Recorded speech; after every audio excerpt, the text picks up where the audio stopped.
नमस्कार, MP debate live बड़ी बहस में आपका स्वागत है। मैं हूं आपके साथ कुलेश्वर पांडे। तो इन दिनों मध्य प्रदेश में विवादित बयान को लेकर लगातार सियासी घमासान मचा हुआ है। पहले फूल सिंह बरैया और उसके बाद आरडी प्रजापति का बयान सामने आया है। तो मध्य प्रदेश की राजनीति में एक बार फिर बयानबाजी के भंवर में फंसी है। कांग्रेस विधायक फूल सिंह बरैया और पूर्व विधायक आरडी प्रजापति के विवादित बयानों ने सियासी तापमान बढ़ा दिया है। महिलाओं, धर्म, जाति और संत समाज पर की गई टिप्पणियों से सवाल खड़े हो रहे हैं। क्या राजनीति में मर्यादा खत्म हो रही है या अब जवाबदेही तय करने का वक्त आ गया है? सबसे पहले देखिए हमारी एक खास रिपोर्ट, फिर करेंगे इस पर विस्तार से चर्चा।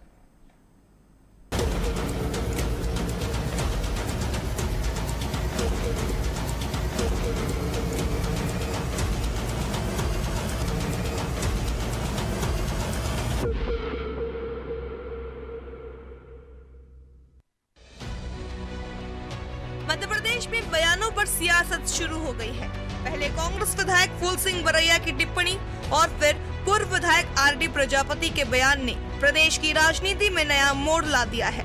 भिंड से कांग्रेस विधायक फूल सिंह बरैया के बलात्कार, महिलाओं की सुंदरता, जाति और धार्मिक मान्यताओं से जुड़े बयान ने शुक्रवार को राज्य की राजनीति में बड़ा तूफान खड़ा कर दिया।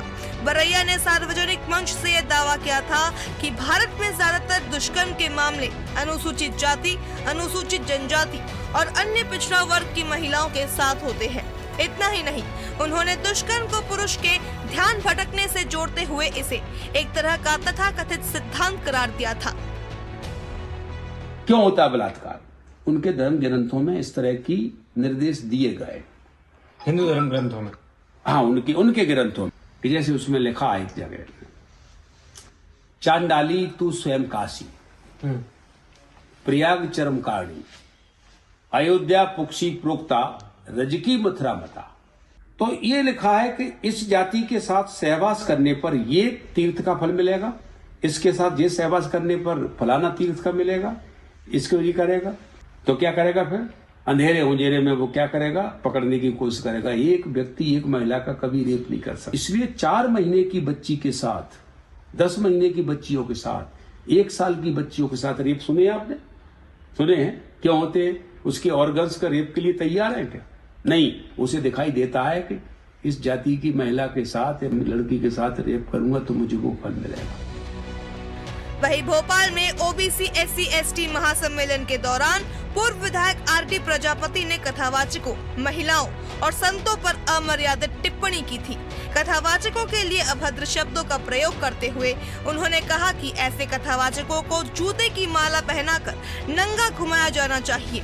इसके साथ ही उन्होंने महिलाओं को लेकर भी आपत्तिजनक टिप्पणी की, जिस पर कार्यक्रम स्थल पर मौजूद लोगों में भी असहजता देखी गई। प्रजापति ने यही नहीं, उन्होंने जगत गुरु रामभद्राचार्य को लेकर भी विवादित शब्दों का इस्तेमाल किया और उन्हें अंधाचार्य कह दिया।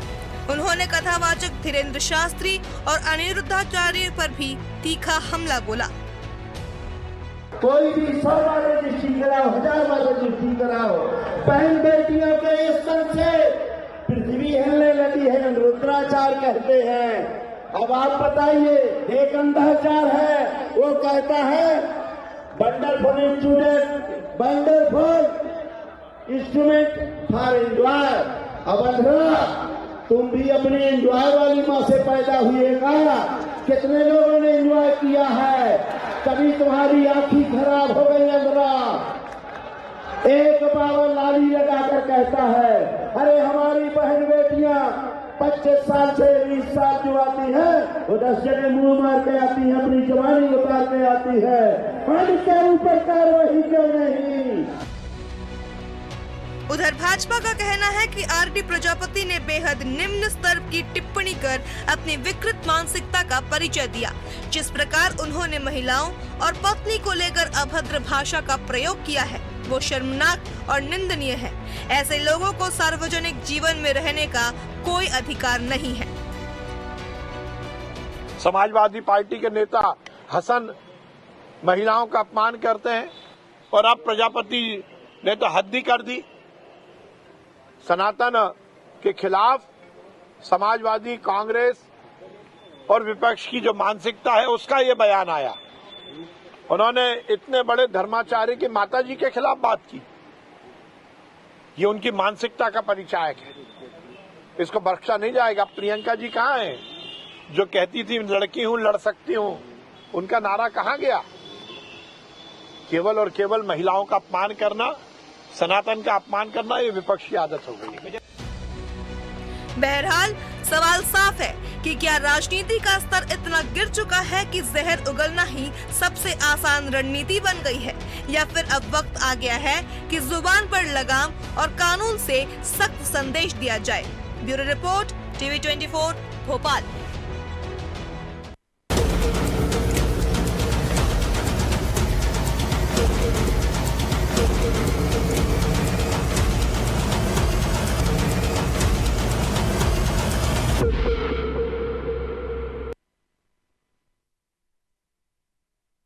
बयान, विभाजन और वोट, आज इसी पर हम करेंगे चर्चा। जिस तरह से मध्य प्रदेश में लगातार नेताओं का, जनप्रतिनिधियों का जो बयान जो है जिस तरह से विवादित आ रहा है, और निश्चित तौर पर कहीं ना कहीं बयान को लेकर जो है सियासी घमासान भी लगातार मध्य प्रदेश में देखने को मिल रहा है। पहले फूल सिंह बरैया और उसके बाद आरडी प्रजापति, लगातार इस तरह के बयान कहीं ना कहीं जनप्रतिनिधियों के लिए ठीक नहीं होता। तो इसी पर हम करेंगे चर्चा। हमारे साथ तीन बेहद खास मेहमान जुड़ गए हैं।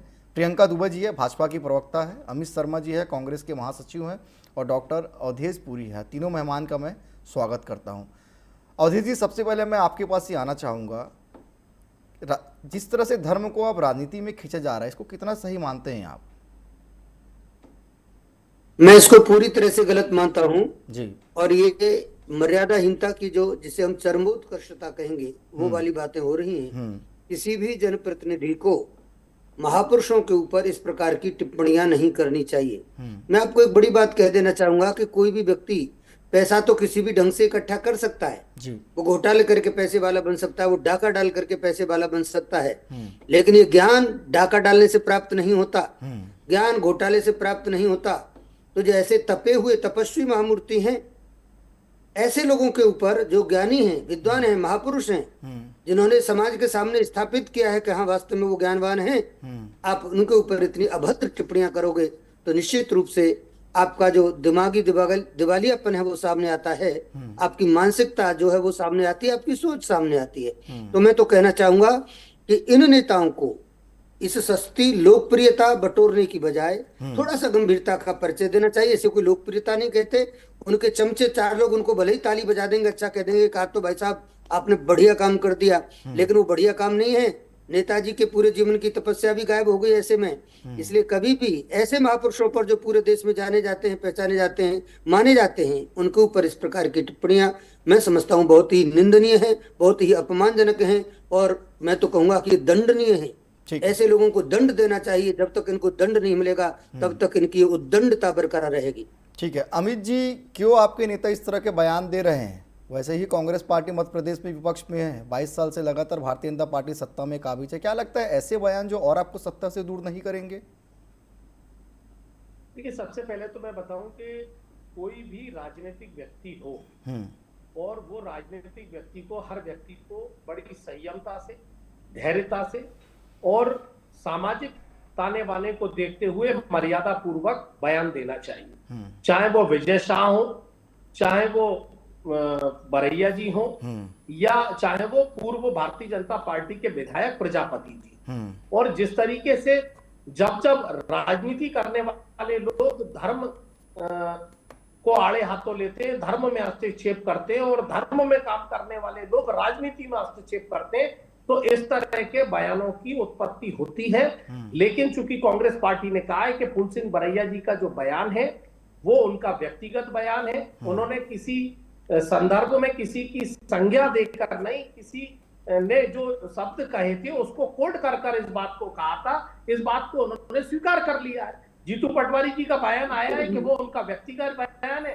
कांग्रेस इस तरह के बयानों से कोई हस्तक्षेप नहीं रखती। कांग्रेस तो सारी जाति, धर्मगुरुओं को, संतों का मान सम्मान और उनके आदर भाव का सम्मान रखती है। भारतीय जनता पार्टी की तरफ थोड़ी कि पूर्व विधायक प्रजापति जी जो है, भद्राचार्य जी जो हमारे गुरु महाराज है, उनके खिलाफ अनर्गल टिप्पणी कर रहे हैं।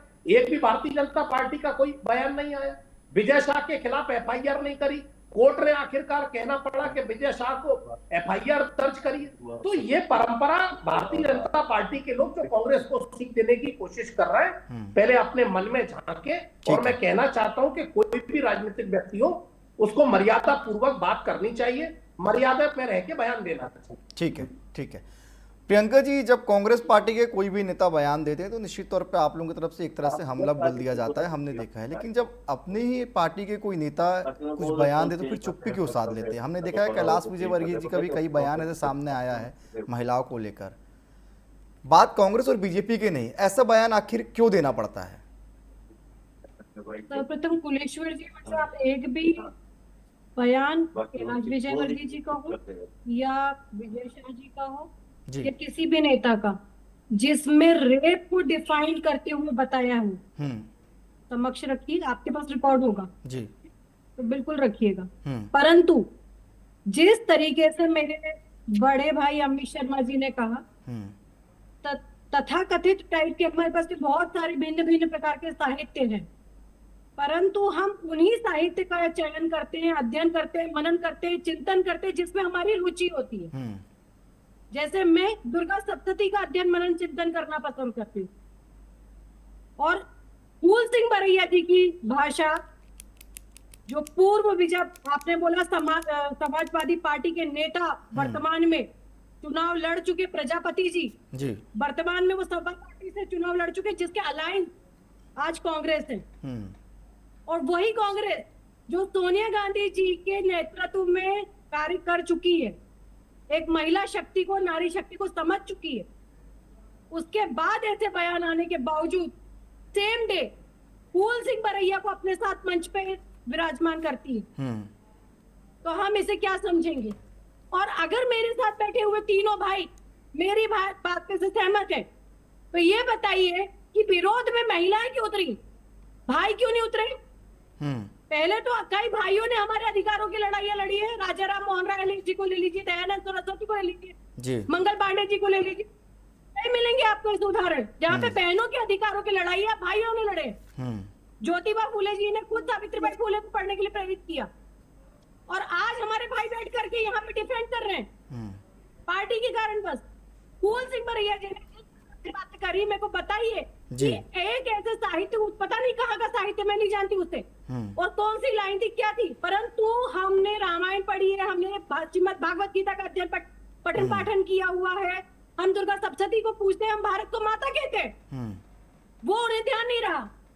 आप जातियों में बांट कर इतना घटिया बयान दे रहे हैं जिसमें छोटी छोटी बच्चियों को उसमें डिफाइन कर रहे हैं। जी बिल्कुल, ऐसा भाषण लग रहा है वो जैसे कि आप रेप की व्याख्या कर रहे हो। बिल्कुल। मैं अमित जी से एक सवाल ले लेता हूं, फिर आपके पास मैं आऊंगा। अमित जी, दिग्विजय सिंह भी जो है फूल सिंह बरैया के बयान का समर्थन करते हुए नजर आ रहे हैं, बचाव करते हुए नजर आ रहे हैं। उन्होंने कहा है कि जो पुस्तक लिखा है कार्रवाई उसके ऊपर होना चाहिए।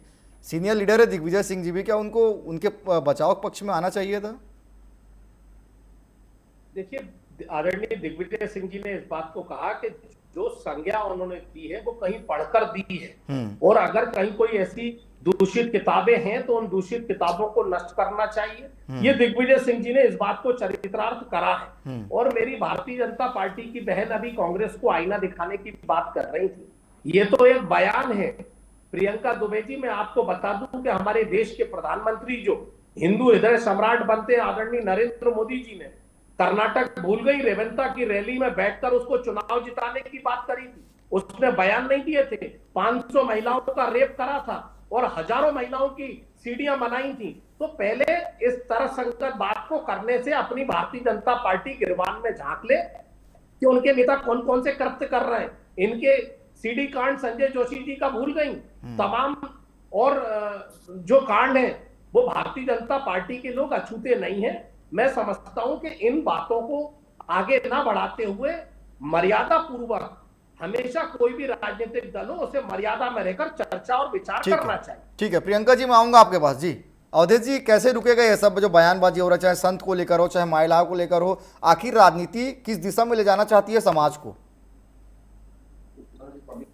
जी, निश्चित रूप से समाज बहुत ही दिग्भ्रमित हो रहा है, और न केवल समाज, धर्म के ऊपर इस प्रकार की जो टिप्पणियां होती हैं तो धर्म के ऊपर बहुत ही गहरा आघात पहुंचता है। बिल्कुल। मुझे जहां तक लगता है रोकने का जो प्रश्न है उसका उत्तर ये हो सकता है कि जब तक इन लोगों पर कठोर कार्यवाही नहीं होगी, केवल शब्दों से बात नहीं बनेगी, व्यावहारिक रूप से इनके ऊपर कठोर कार्यवाही जब तक नहीं होगी तब तक इस प्रकार के बयान आना बंद नहीं होगा। भाई राजनीति मान लो ठीक, पार्टी अपनी जगह, सब पार्टियों के अपने अपने सिद्धांत हैं, वो उनके लिए काम करती हैं, करें, कोई आपत्ति नहीं। लेकिन आप समाज को, जो जिस समाज से आप वोट लेते हो, आप धर्म को, जिस धर्म के लोगों से आप वोट लेते हो, आप संतों को जिनके आशीर्वाद आप सब लेते हो, उनको क्यों घसीटते हो भाई? उनको मत घसीटो, उनका मत अपमान करो। धर्म धर्म रहेगा, पार्टी आज है कल नहीं रहेगी, लेकिन धर्म हमेशा रहेगा, और वो भी सनातन, जो जिसका न आदि है न अंत है। ऐसे सनातन पर अगर आप उंगली उठाएंगे, ऐसे धार्मिक लोगों पर, धार्मिक नेताओं पर आप उंगली उठाएंगे, हमारी बहन बेटियों पर उंगली उठाएंगे, उनको कोड करोगे इतने गंदे तरीके से, तो मैं समझता हूं कि लोगों के हृदय में आपके लिए थोड़ी बहुत जो जगह होगी उसको भी आप समाप्त कर लेंगे। इसलिए इस प्रकार की जो गंदी राजनीति है ये बंद होनी चाहिए, इस सोच पर विराम लगना चाहिए, नहीं तो इसमें राष्ट्र का भी अहित होगा और धर्म का भी अहित होगा। ठीक है प्रियंका जी, अमित जी ने कहा कि भारतीय जनता पार्टी को पहले अपने गिरेबान पे झांक लेना चाहिए कि उनके नेताओं भी किस तरह से महिलाओं पर अशोभनीय टिप्पणी करते हैं। प्रियंका जी। बिल्कुल, मैं तो कहती हूँ सभी को झांकना चाहिए, बिल्कुल झांकना चाहिए, देखना चाहिए। उमन सिंघार जी को देखना चाहिए, नेता प्रतिपक्ष को, हेमंत कटारे जी को देखना चाहिए, दिग्विजय सिंह को देखना चाहिए, कमलनाथ जी को देखना चाहिए, जीतू पटवारी जी को देखना चाहिए। कहाँ रुकेंगे आप लोग? संदेश खाली पे मौन धारण करने वाले लोगों को देखना चाहिए। सीपीआई के नेता ने खुद ने जब केरल के लिए चर्चा करी थी, जब आप लोग को सोचना चाहिए था, विचार करना चाहिए। जब शांतिलाल धारीवाल कहते हैं रेप इज कॉमन, और रेणुका चौधरी कहती है रेप इज कॉमन, और शांतिलाल धारीवाल जी कहते हैं तो मर्दों के प्रदेश यहाँ तो रेप होते रहते हैं, उस समय भी विचार करना चाहिए। मैं तो कहती हूँ बार बार विचार करना चाहिए।